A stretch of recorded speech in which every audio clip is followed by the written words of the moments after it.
はい、再生の道、山下浩一です。現在はですね、見てお分かりの通りですね、今ニューヨークの方に、来ておりまして、今ブルックリンブリッジの上で、今日は土曜日ということで、観光を兼ねてですね、今こういうふうに歩いています。で、あっちがですね、いわゆるその金融街ですね。そうですね。で、もう少しちょっと遠くて見えないと思うんですが、あっちに自由の女神が見えるという場所に、立っております。はい。はい。ただいまですね、ニューヨークの、中心地にあります、もともとワールドトレードセンターが立っていた、場所に今来ています。今こうやって見ますとですね、ツインタワーが立っていた、その跡がですね、ぽっこり、滝のような形でですね、今、モニュメントのような形で、残っています。で、その周りにはですね、亡くなられた方の名前がこう刻まれているという形に、なっています。実は2001年の9月11日、ちょうどその日私、アメリカの方におりまして、で、この事件を、アメリカで、経験したわけなんですが、本当に悲しい事件で、今、事件後初めて、ここに訪れたんですが、改めてですね、非常に、残念な気持ちに、なります。はい。はい。今ですね、コロンビア大学のキャンパスの中で、インタビューに協力してくださる方にですね、お越しいただきました。社員のですね、私が経営する会社の社員の、旦那さんにあたる方で、今、コロンビア大学の方でですね、マスターディグリーを、取得中ということで、今、キャンパスのちょうど、いらっしゃったので、インタビューさせていただいております。Thank you very much for your time. Pleasure. Yeah. And sorry, can you introduce by yourself? Sure. Yeah, briefly. In English or Japanese? Uh, I will start yeah, in English. English. Okay. Yeah. Yeah. Thank you, Mm. Koji-san. Thank you for having me, and thank you to visit me in my campus. My name is Raika Abdul Haki. I come from Indonesia, and currently I'm a student in Columbia University, pursuing a program in master degree of sustainability management, and my focus currently is in sustainable finance. And I come from Indonesia. I come from here for government sponsorship from Indonesia. So yeah, I'm currently studying here, and hopefully I will graduate next year. Yeah, I'm sure you can. Yeah. I know. Actually, he's quite smart student. Yeah. Hopefully. And yeah. And yes, the objective of today's interview is I'd like to know the current the education system in the United States, and then I understand the economic growth of the United States just keep growing. Um, instead, the Japanese economy actually, still, struggling.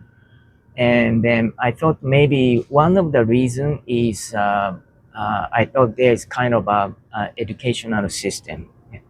So that's one of the objective to understand what would be the potential, the essence, the important part of the education in the United States. And then my first question is, may I understand your impression of the university educational system or education the in the class, the teaching methodology in the United States? You can also compare with your experience in Indonesia as well. Well, what I would like to say is when you heard about the Mm. term American freedom, Mhm. they really implemented that term in the educational system. Oh. That's one of the Mm. thing most obvious one when I came here to study. So, in terms of the simplest one like interaction with the professor, we Mhm. don't even need to use professor and use the last name. We just can call them Mm. by their first name, right? Like Mm. if the name is Carl Otto, we can just call like Carl, like a friend. Mm. So it's very very freedom. And in Mm. terms of the discussion in the class, no Mm. need to raise hand, just pick up whenever you want. Uh-huh. Actually, so there's one of the most obvious system. I think they really implement the freedom of everything. I think the speech in the class, the freedom to interact with your professor, the freedom to raise your voice for government. Like maybe for the current situation is very very the current administration under the federal Trump administration is very very lot of dilemma, right? So my campus one of the most active campus in US. So a lot of students raise their voice against the administration. That's why currently Columbia University is under restricted situation. So you need permit to enter the campus just because that's the situation. But it shows that this campus really implement the freedom of speech in here. How the this kind of atmosphere or the organizing the freedom of the speech uh, affect the quality of the education here in this university. Maybe for that Mm. question, Yeah. in my personal Yeah. point of view, I would Mhm. say yes, Mhm. because one of the most attractiveness of the United States of America Yeah. is the freedom itself, right? That's Mhm. why a lot of immigrants come to the US to get a better life, including a better education. Is one of the biggest trait is the freedom itself. The freedom, like the most the most interesting concept that US has is in my humble opinion like that. So I agree with the point that this system is make the educational system in the US is so unique because you know uh, we can learn not only about the material of the subject of I the see. teaching in class, but we can also train ourselves to be more Okay. eager to willing to speak, and it's also train us to be more eager to give an argument, ask questions, and like that. So yeah, it's very very make benefits for the students in I terms of see. culture compared to the Indonesia or Asia in general. I think. I see. So this is just my personal opinion. I think one of the benefit of this kind of interactive studying methodology Mhm. is they can understand the topic deeply, and then maybe simply say they can understand what is the essence of the each discussion topic by interactive discussion, but not only maybe a professor just keep Yeah, exactly. talking, based on their knowledge, but that's just one way, right? But if it's interactive, maybe the student each other can understand Yeah. the essence of the each topic. Yeah. Exactly. So the most common approach of the Yeah. professor when teaching in the class is Yeah. based on study case. Study So case. Okay. typically, before the class, all of the students will be assigned to read a material about the study case and then discuss the case in the class. I see. And let the argument between each student, have a debate or something, and then the professor will just, simply take the make a key takeaways based on the Okay. discussion based on the I case. So, see. like you said before, I really agree with that. So the professor like help the class, help the students to synthesize the essence of the discussion. Okay. So yeah, a lot of approach doing in like that way. Oh, I see. So, yeah, one of the issue the education in Japan is they heavily depending on the memorization. Yeah. So without interactive discussion, sometimes the teacher just talking, just one way direction. But after the graduating the school, that's not gonna help them, In the real life. yeah, in the real life. But based on the the education system, what you or they are providing in the university, in the especially for example this university, I think what you learn is you can just use it in the real world immediately. Yeah, because It's really applicative. yeah, very applicative. Yeah, that is one of the benefit. Yeah, that kind of study method. Yeah, that is my observation, and yeah. Yeah. Yeah. Yeah, similar to Indonesia. I think most of the teaching system is like one way, right? One of way, the, I most of see. the time, the professor basically just Yeah. explain using PowerPoint for hours, speaking one way, but not too much room for students to give a feedback or ask a question. So yeah, it's totally different culture. Maybe I like you see. said before, like most of the Japanese educational system is one way. It's quite similar with Okay. my home country Indonesia. I But in see. here it's totally different. Totally different. Yeah. Okay. And maybe I'd like to ask another question. And one of the interesting things, studying in United States is diversity. Oh, exactly. I understand. My first question is how many percentage of the student in your, how to say, the in your Batch, program, how many percentage from is foreign, the student from foreign country, approximately? Approximately, I would say that around 60 to 70%. Oh, So majority is is international from the students. overseas. Oh, Yeah. I see. And yeah, the rest is US. The 40% 40%. Oh, I see. US I see. for my program, but it's Okay. not cannot be generalized to all of the program. But for my Oh, program, uh-huh. majority is internal student. Oh, I see. So, how many percentage from Asia? How many percent from other country? I mean, within the foreign student, how Yeah. many percent are from Asian country? Oh, Asian country, and how many percent from other? That's what's unique. The Yeah. most dominant one is from Asian. Oh, most Mostly- of them are from I think you can guess India and China. India and China. Yeah. Oh, India and China is I the see. biggest number in terms of numbers is India and see. China, and the third one is Indonesia because Indonesia currently have a lot of internal student in top uni because of our government really push a top student in Indonesia to take a master degree in overseas. Oh, I see. So yeah, the numbers for Indonesia quite significant.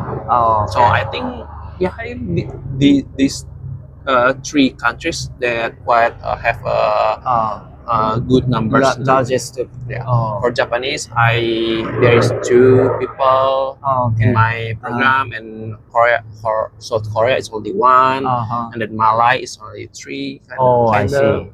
So yeah, Thailand is 2, but Indonesia I think for the 3 batch is around 15.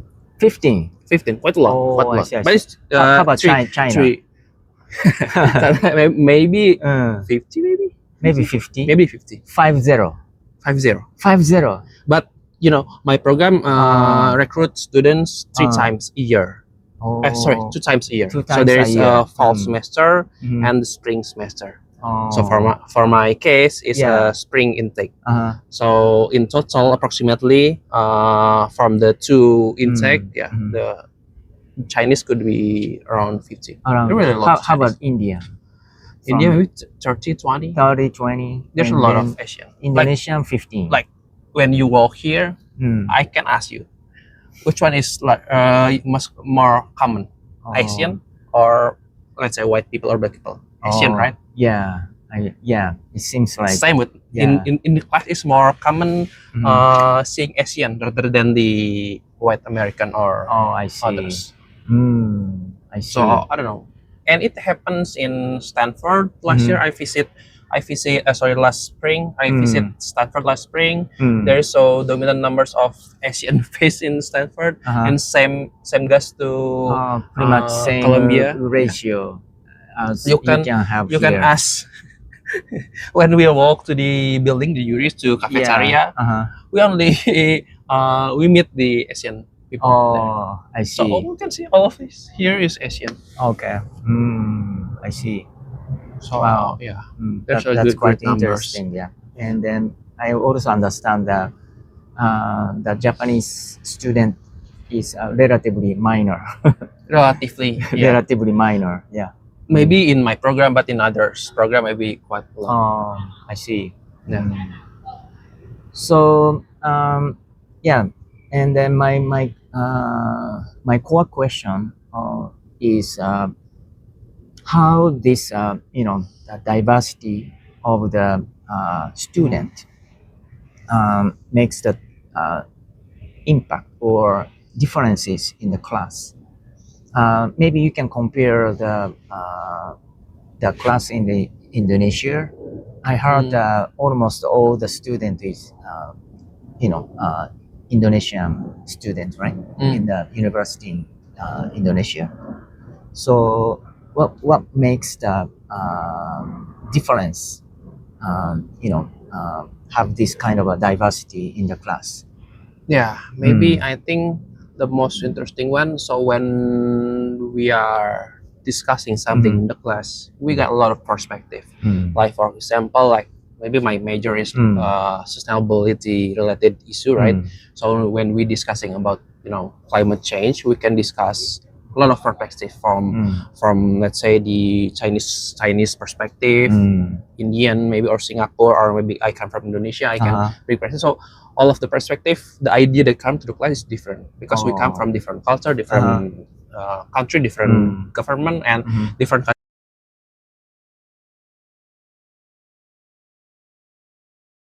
So yeah, I would say that the one of the most significant one in diversity, it will make us get a lot of insightful idea. So it make us really become more open mind and get more information in different countries. So yeah, we can learn a lot each other. So yeah, I think that is the most important one. Oh, I see. Wow. That's That's quite the interesting. the upside, but the downside maybe in terms of there's a lot of culture shock, especially when for someone that not really got global exposure, so maybe a lot of culture shock facing the diversity in here. Yeah, that's the downside, but I see. the upside is kind of worth it. Yeah, it seems like the United States have intentionally have trying to have this kind of a diversity in the university in US. Yeah, that's what I heard. Yeah. So they are not how to say if so therefore if there's a if there's a student from some minor country, they they are pretty much welcome to have this kind of student. Yeah, I've heard about to that. have keep that diversity. Yeah. Yeah. Okay, that was quite interesting. Yeah. And then yeah. So in your case, who pay your how to say you got some scholarship you Yeah, said definitely. you got scholarship from the Government government of Indonesia. So it's I see. you cover almost, not almost, but all. Oh, I It- see. They cover everything from living costs, Uh-huh. tuition, insurance, travel costs, Yeah. all of things. So is that quite common to get that kind of scholarship in Indonesia? or how many students per year can get that kind of scholarship from the Indonesian government? I would say that is quite a lot. So in total, but I don't know it's the exact number for overseas, right? But the Yeah. total number that Mhm. getting funded by the government for master degree is around 3 to 4 thousand a year. 3 to 4,000. Yeah, Wow. it's merit based. So I see. because basically the budget is not come from the government budget. It's not from the APBN. APBN is term for yearly national budget for Yeah. Indonesia. But it's confirmed endowment fund. So there's I see. independent endowment fund managed under the Minister of Finance, and the allocation of the budget is are already differ from the government budget. So the endowment fund is managed professionally, invest in the instrument and getting the return, and this kind of return that is Yeah. being used for funding the educational purpose, especially for the master. So as long as the budget's still there, there is no such as limitation. So as long as the students apply that qualified, they will get funding. Oh, I see. I see. Oh, it's merit based. Oh, okay. So it's not on need based, but it's merit based. Merit based. So even if when you are a rich guy, but you are a very high achiever, you can get the scholarship. Oh, I see. Okay. All over the world, not only for US, including Japan.